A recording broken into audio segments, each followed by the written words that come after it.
Shalom jemaat yang dikasihi Tuhan, senang sekali saya Pendeta Rubin Adi Abraham bisa melayani Anda dalam ibadah ini. Dan hari ini saya akan menyampaikan firman dengan judul Kasih Mula-Mula.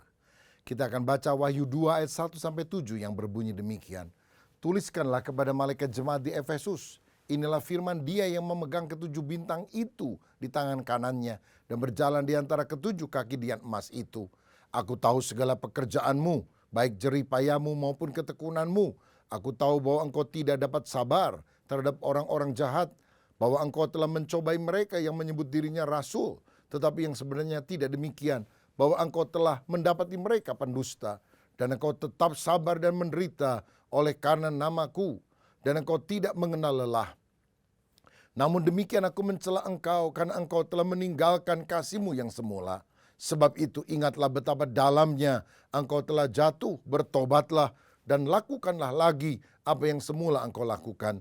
Jika tidak demikian, aku akan datang kepadamu dan aku akan mengambil kaki dianmu dari tempatnya, jikalau engkau tidak bertobat. Tetapi ini yang ada padamu, yaitu engkau membenci segala perbuatan pengikut-pengikut Nikolaus yang juga aku benci. Siapa bertelinga hendaklah ia mendengarkan apa yang dikatakan Roh kepada jemaat-jemaat. Barang siapa menang, ia akan kuberi makan dari pohon kehidupan yang ada di taman Firdaus Allah. Saudara sekalian, Efesus adalah kota pelabuhan yang pada waktu itu ada sekitar 200.000 orang penduduknya. Efesus adalah kota perdagangan yang sangat maju. Di sana ada kuil Dewi Artemis. Paulus pernah tinggal sekitar 2,5 tahun di kota Efesus, lebih lama daripada tempat lain yang dia kunjungi dalam pelayanan penginjilannya. Efesus ini juga adalah kota di mana Timotius pernah hadir dan melayani. Bahkan Yohanes, Rasul Yesus, itu sampai meninggalnya ada di kota Efesus. Saudara, saya pernah melihat makamnya di Efesus setelah dia kembali dari Patmos dan masih tetap selamat. Dia menghabiskan masa tuanya di sana. Jadi, Efesus ini adalah kota yang memiliki hamba-hamba Tuhan dan pembicara hebat, ya, seperti Paulus, Timotius, Yohanes dan sebagainya. Tapi ternyata tidak menjamin kerohanian jemaat itu oke. Mengapa? Kalaupun saudara mendengar khotbah yang luar biasa, engkau kenal pendeta ABCD yang dipakai Tuhan, tetap engkau harus memberikan respon secara pribadi. Mesti ada kehausan secara rohani untuk bertumbuh di dalam Tuhan. Nah, saudara, di ayat 1 dikatakan Tuhan berbicara kepada malaikat jemaat. Malaikat jemaat, kata malaikat berasal dari kata Ibrani malak, artinya pesuruh Tuhan. Berarti malaikat Tuhan yang dimaksudkan di sini bukan angel yang datang dari sorga, tapi pimpinan jemaat yang ada di daerah tersebut. Dalam Wahyu 1 ayat 20 dikatakan, dan rahasia ketujuh bintang yang telah kau lihat pada tangan kananku dan ketujuh kaki dian emas itu. Ketujuh bintang itu ialah malaikat ketujuh jemaat dan ketujuh kaki dian itu ialah ketujuh jemaat. Jadi 7 bintang bicara tentang 7 pimpinan gereja di Asia Kecil yang Tuhan berbicara kepada mereka untuk disampaikan kepada jemaat. Dan 7 kaki dian itu, kaki dian emas, itu bicara tentang 7 jemaat yang juga ada di Asia Kecil. Yesus adalah kepala gereja. Dia melihat, dia mengevaluasi, karena itu dia berkata, aku tahu. Karena tidak ada yang tertutup di mata Tuhan. Nah, sekarang kita akan melihat bagian pertama, yaitu tentang pujian Yesus. Di ayat 2, 3 dan juga ayat 6. Yang pertama, jemaat Efesus ini dipuji Tuhan karena dia giat bekerja untuk Tuhan. Berjerih payah, berjerih lelah, tekun. Dan ini adalah hal yang terpuji. Roma 12 ayat 11 berkata, janganlah hendaknya kerajinanmu kendor, biarlah rohmu menyala-nyala, layanilah Tuhan. 1 Korintus 15 ayat 58, karena itu saudaraku berdirilah teguh, jangan goyah, giatlah selalu dalam pekerjaan Tuhan, karena kamu tahu bahwa dalam persekutuan dengan Tuhan, jerih payahmu tidak sia-sia. Saudara, kalau engkau menjadi pemuji, pendoa, guru sekolah minggu, pelayanan lain apapun, mari lakukan dengan giat, rajin, tekun, karena itulah yang dipuji oleh Tuhan. Jangan jadi sukarelawan yang asal-asalan. Saya kan cuma sukarelawan. Artinya kalau saya suka, saya rela. Kalau saya tidak suka, saya tidak rela. Ini bukan ciri yang disukai Tuhan. Tapi mari kita menjadi orang yang giat melayani. Yang kedua, jemaat Efesus dipuji karena murni dalam pengajaran. Saudara, mereka bisa membedakan mana rasul sejati dan rasul palsu. Sehingga mereka kemudian menolak ajaran Nikolaus. Nikolaus itu adalah salah satu dari 7 diaken yang pernah dipilih untuk melayani jemaat dalam Kisah Para Rasul 6. Tetapi kemudian tampaknya dia punya pandangan yang berbeda dan akhirnya menjadi sekte, aliran sesat. Karena dia menganggap anugerah Tuhan bisa menjadi alasan untuk berdosa. Maksudnya, walaupun kamu berdosa, anugerah Allah cukup bagimu. Jadi kamu tidak akan dihukum oleh Tuhan, kamu tetap akan masuk surga. Rupanya ini adalah cikal bakal dari pengajaran hyper grace yang ada pada zaman modern ini. Nah saudara, saya mau katakan bahwa semua pengajaran harus diuji. Dan kita harus memegang teguh firman sehingga bisa menangkal ajaran sesat. Baca firman setiap hari, ngerti kebenaran firman sehingga saudara tahu bagaimana bisa membedakannya dari ajaran palsu. Di Amerika Serikat ada tim pemberantas uang dolar palsu. Satu kali ada orang tanya, kalau begitu Anda harus meneliti begitu banyak uang dolar palsu ya untuk membedakan dari yang asli. Mereka bilang, nggak perlu. Kami hanya pelajari yang asli. Sehingga begitu kami tahu mana yang asli, kami bisa langsung segera membedakannya dari yang palsu. Saudara, bertekunlah dalam pengajaran murni akan firman. Yang ketiga, jemaat Efesus ini dipuji karena sabar menderita. Mengapa mereka menderita? Karena mereka tidak mau menyembah kaisar dan juga Dewi Artemis dengan ilmu sihir yang beredar pada kota tersebut. Akibatnya mereka dibenci oleh lingkungan. Sulit berjual beli. Mereka dikucilkan. Tapi mereka tetap setia kepada nama Yesus. Ini suatu yang dahsyat. Jadilah orang Kristen yang setia, senang atau susah. Saudara-saudara, karena itulah yang berkenan kepada Tuhan. Jadi secara objektif, sebelum menegur, Yesus memberikan pujian kepada jemaat Efesus. Nah, secara manusia jemaat ini adalah jemaat yang hebat. Tetapi mata Tuhan ternyata melihat lebih dalam. Ada kekurangan yang sangat fatal yang mereka miliki. Karena itu pada bagian yang kedua saya mau membahas bukan hanya pujian Yesus tapi celaan Yesus. Namun aku mencela engkau karena engkau telah meninggalkan kasih-Mu yang mula-mula. Kata yang dipakai meninggalkan bukan kehilangan kasih yang mula-mula. Kalau kehilangan itu mungkin nggak sadar. Tetapi meninggalkan adalah sikap dan tindakan mereka sendiri yang memang meninggalkan persekutuan yang akrab dengan Tuhan. Pada mestinya kita tidak boleh meninggalkan relasi kita yang berkobar dengan Tuhan. Dalam 1 Tesalonika 1 ayat 3, ini yang Paulus katakan bagaimana jemaat itu harus memiliki 3 unsur ini. Sebab kami selalu mengingat pekerjaan imanmu, kedua usaha kasihmu, dan ketiga ketekunan pengharapanmu kepada Tuhan kita Yesus Kristus di hadapan Allah dan Bapa kita. Saudara, 1 Korintus 13 berkata, tinggal 3 hal ini yang penting, iman, harap, dan kasih. Dan ketiganya itu di jemaat Tesalonika ternyata diwujudkan di dalam tindakan nyata. Sehingga dikatakan pekerjaan iman. Iman yang nyata dalam pekerjaan, dalam perbuatan baik.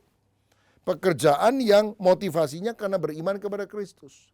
Usaha kasih. Kasih bukan hanya ada di dalam hati, tapi dinyatakan di dalam usaha yang jelas. Ketekunan pengharapanmu. Punya pengharapan, tapi bertekun sampai akhir. Ini adalah hal yang harus kita miliki di dalam kehidupan. Jika tidak, kita meninggalkan semuanya itu, maka parahlah keadaannya.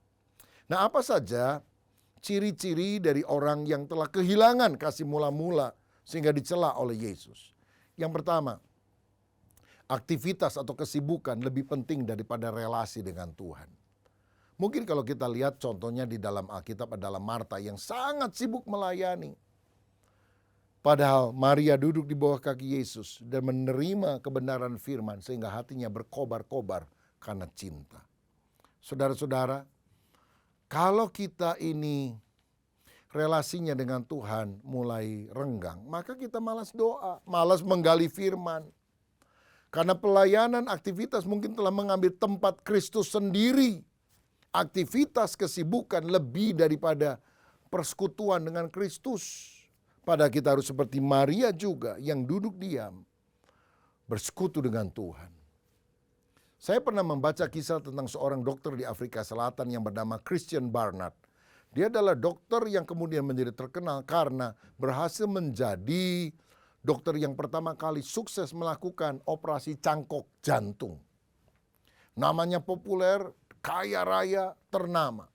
Tapi setelah dia ternama, istrinya minta cerai. Sampai wartawan tanya, heran ketika suami kamu belum terkenal, kamu setia, nggak mau cerai. Kenapa sekarang kamu minta cerai? Dia bilang, istrinya Christian Barnard itu bukan saya. Istrinya Christian Barnard sekarang adalah pekerjaannya. Pekerjaannya lebih utama daripada aku. Nah saudara-saudara, relasi itu retak. Karena apa? Tidak lagi ada hubungan komunikasi yang baik satu dengan yang lain. Jangan sampai persekutuan kita dengan Tuhan renggang akibat terlalu banyak keaktifan, kesibukan, dan kita lupa bersekutu dengan Dia. Saya teringat satu kali ada seorang bapak yang sudah agak tua, punya anak gadis, ibu mereka atau istri daripada bapak ini sudah meninggal. Mereka tinggal di pinggir kota dan anaknya kerja di kota. Lalu kalau sore anaknya pulang dari tempat pekerjaan, makan bersama dengan papanya, cerita-cerita pengalaman hari itu. Dan akhirnya mereka masuk ke kamar masing-masing dan beristirahat. Begitu yang mereka lakukan setiap hari. Sampai satu kali si anak ini pulang dari kantor, dia bilang, sorry Pak ya, saya hari ini nggak bisa nemenin Papa makan sendiri aja. Saya di kamar saja, saya sudah makan tadi waktu mau pulang dari kantor. Papanya makan sendirian, anaknya menutup pintu dan tidak mau diganggu. Ternyata itu terjadi bukannya satu hari tapi beberapa minggu, saudara. Sehingga hati bapaknya menjadi sedih kenapa hal itu terjadi. Sampai satu pagi setelah kira-kira 1 bulan peristiwa itu terjadi. Pagi hari anak gadis ini mengetuk pintu kamar papanya. Dan waktu papanya buka, anaknya nyanyi, happy birthday to you. Rupanya papanya ulang tahun. Papa selamat ulang tahun. Dia peluk, dia cium papanya. Dan dia bilang, Papa, saya mau kasih hadiah buat Papa. Ini handmade buatan tangan saya. Maaf ya, hampir sebulan ini saya nggak sempat ngobrol apa-apa dengan Papa. Karena saya sedang mempersiapkan hadiah yang sangat istimewa. Begitu dibuka, saudara, sebuah sulaman yang dibuat oleh anaknya tentang sebuah rumah kecil di pinggiran kota dengan pemandangan yang bagus. Dan 2 orang, bapak dan anak, sedang duduk ngobrol di teras rumah. Dia bilang, ini hadiah buat Papa. Papa senang. Papanya menganggukkan kepala, dia bilang, terima kasih nak buat hadiah ini. Tapi kalau Papa boleh pesan kepada kamu, jangan pernah lakukan lagi ini kepada Papa. Papa lebih suka ngobrol dengan kamu daripada kamu masuk ke kamar dan menyediakan hadiah yang kelihatannya bagus. Hadiahnya memang bagus, tapi relasi persekutuan, ngobrol, komunikasi dengan Papa lebih penting dari segalanya. Saudara, itulah yang harus selalu kita ingat. Tuhan juga merindukan persekutuan antara kita anaknya dengan Dia. Nah yang kedua, mengapa jemaat Efesus ini dicela oleh Yesus? Karena perdebatan doktrin itu tampaknya lebih penting dari kasih dan menawarkan anugerah Allah. Saudara, jemaat ini adalah jemaat yang senang menentang guru-guru palsu, ajaran-ajaran sesat. Tetapi karena mereka kelihatannya begitu giat menentang hal-hal yang tampaknya salah, itu memahitkan roh mereka dan mengakibatkan kesombongan rohani. Sehingga mereka merasa dirinya lebih hebat daripada yang lain. Kasih kudus kepada Yesus dan umatnya tanpa terasa kehilangan gairahnya. Saudara, kita harus waspada hal ini. Seringkali yang kuat dalam doktrin dan berani atau tegas biasanya rawan dalam persoalan kasih dan menjadi orang yang suka menghakimi. Tapi sebaliknya, orang yang penuh kasih, sabar, biasanya kompromistis, kurang tegas, pelin-pelan, karena ingin menyenangkan semua orang. Betapa kita harus menjaga hati kita tetap penuh kasih, ada kobaran cinta, walaupun kita tetap tegas dalam kebenaran. Kebenaran yang dinyatakan di dalam kasih. Kalau tidak, roh kita akan padam. Yang ketiga, apa ciri yang lain daripada orang yang meninggalkan kasih yang mula-mula? Mulai mencintai hal duniawi, mengejar materi dan kenyamanan lebih daripada mencari hadirat Tuhan. Perkara rohani tidak lagi menjadi tujuan utama. Ini dialami oleh Demas, seorang murid Paulus yang menyertai Paulus sepanjang perjalanan, tapi kemudian meninggalkan Paulus dan tidak pernah muncul kembali karena Demas telah mencintai dunia, telah meninggalkan aku dan pelayanannya. Karena itu dalam 1 Yohanes 2 ayat 15 firman berkata, janganlah kamu mengasihi dunia dan apa yang ada di dalamnya. Jikalau orang mengasihi dunia dan apa yang ada di dalamnya, maka kasih akan Bapa tidak ada di dalam orang itu. Saudara, perhatikan bagaimana daya tarik dunia itu begitu luar biasa. Ingin menarik kita kepadanya. Kobarkan cinta kepada Bapa supaya kita tidak kehilangan kasih mula-mula. Dan apa ciri lain dari orang yang meninggalkan kasih mula-mula? Kembalinya dosa lama yang semula sudah ditinggalkan. Berjinak-jinak lagi dengan dosa. Kompromi. Dulu kita dengan tegas bilang, enggak ini dosa. Sekarang, oh enggak apa-apa deh. Ya sesekali oke. Orang lain juga melakukan hal itu. Itu disebabkan karena kobaran cinta kita kepada Tuhan. Api yang kudus itu sudah mulai luntur dalam hidup kita. Bagian ketiga, saya melihat di sini ada perintah Yesus. Apa saja yang dia perintahkan? Ingatlah, Tuhan bilang demikian pada ayat tadi.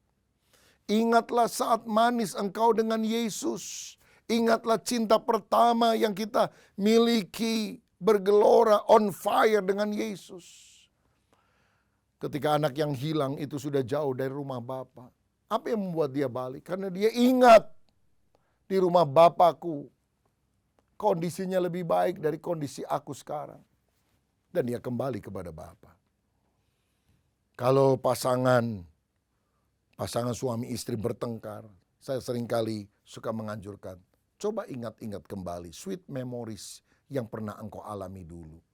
Bagaimana engkau memadu kasih, pengalaman-pengalaman indah. Jangan hanya hitung-hitung masalah atau kekurangan dari pasanganmu. Hitung dan perhatikan sweet memories, kenangan manis.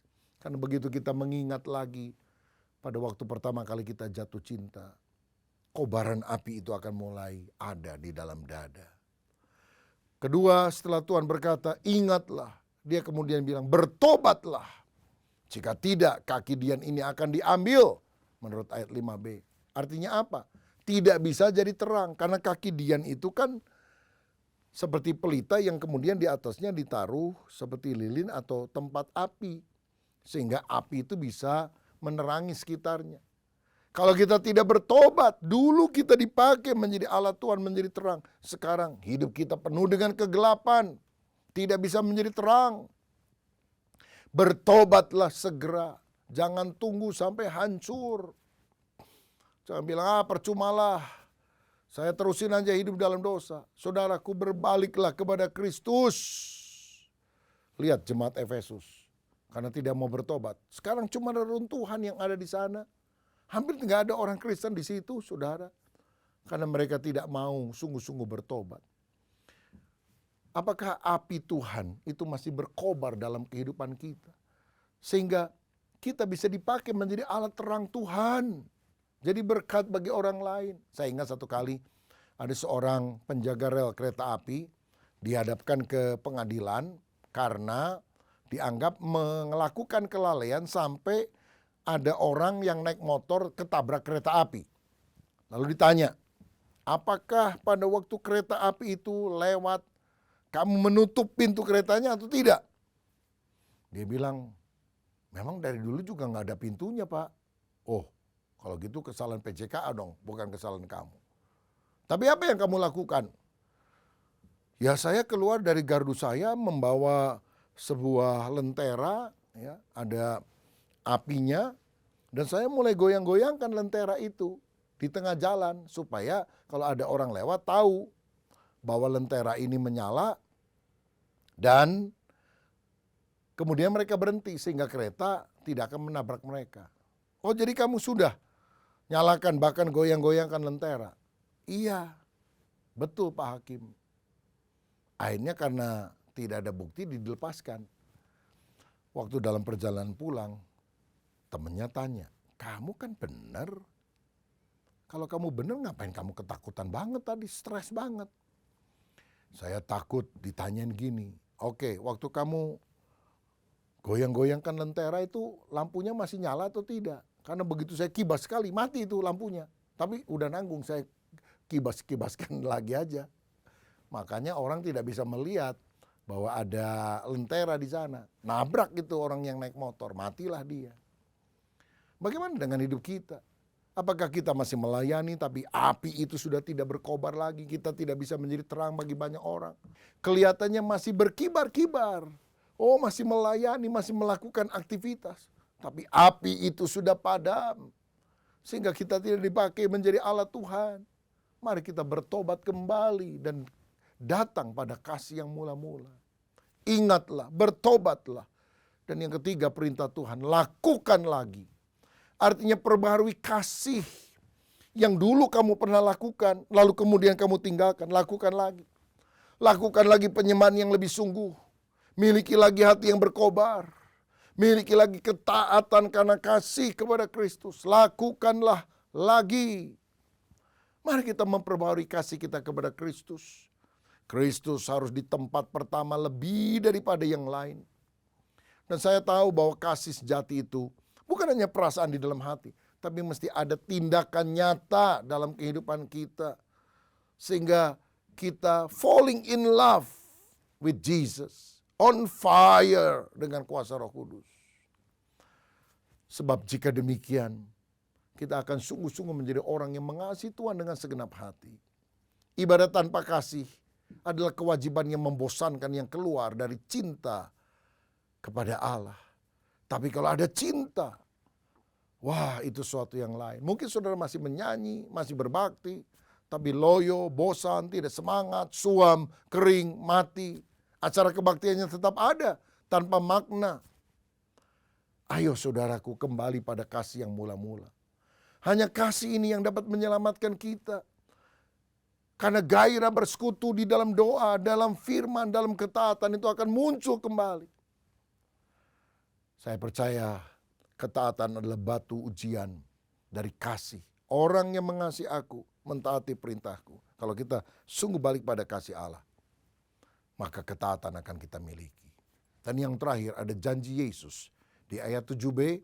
Barang siapa menang, dia akan mendapatkan pohon kehidupan. Artinya apa? Ada sukacita hidup kekal di dalam sorga bersama dengan Yesus. Karena Yesus sendiri adalah pohon kehidupan itu. Hari ini adakah di antara saudara setelah mendengar firman berkata, ya aku masih Kristen, aku masih dengar khotbah, kebaktian, online atau onsite. Tapi aku sudah lemes, gak berkobar-kobar, gak menyala-nyala lagi bagi Tuhan. Tuhan bilang, sadarilah betapa dalamnya engkau telah jatuh. Kembali kepada Tuhan saudaraku. Biar hatimu on fire, berkobar dengan cinta. Kalau ada dosa yang menutupi hidup kita, biar kita minta Tuhan menyingkirkan, mencabut dalam nama Yesus. Sehingga kita kembali bersekutu, akrab, intim dengan Tuhan sampai selamanya. Tuhan Yesus memberkati, mari kita berdoa. Bapa, terima kasih buat kebenaran firman-Mu. Kami tidak mau seperti jemaat Efesus yang pernah dibangun hebat oleh Paulus. Ada hamba Tuhan luar biasa seperti Timotius, Yohanes dan yang lain. Tapi karena meninggalkan kasih yang mula-mula, akibatnya sekarang menjadi reruntuhan.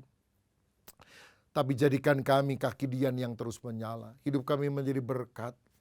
Tariklah kami mendekat kepadamu. Biar kami berkobar lagi untuk membaca firman, berdoa, menyanyi, memuji Tuhan. Sehingga pelayanan kami juga lahir bukan karena kebiasaan, tapi lahir karena cinta kepada Tuhan. Dengar doa kami ya Tuhan. jamah hati kami, supaya kami menyala-nyala lagi bagi Engkau. Demi nama Yesus kami berdoa dan mengucap syukur. Haleluya. Amin. Salam sehati, Tuhan Yesus memberkati.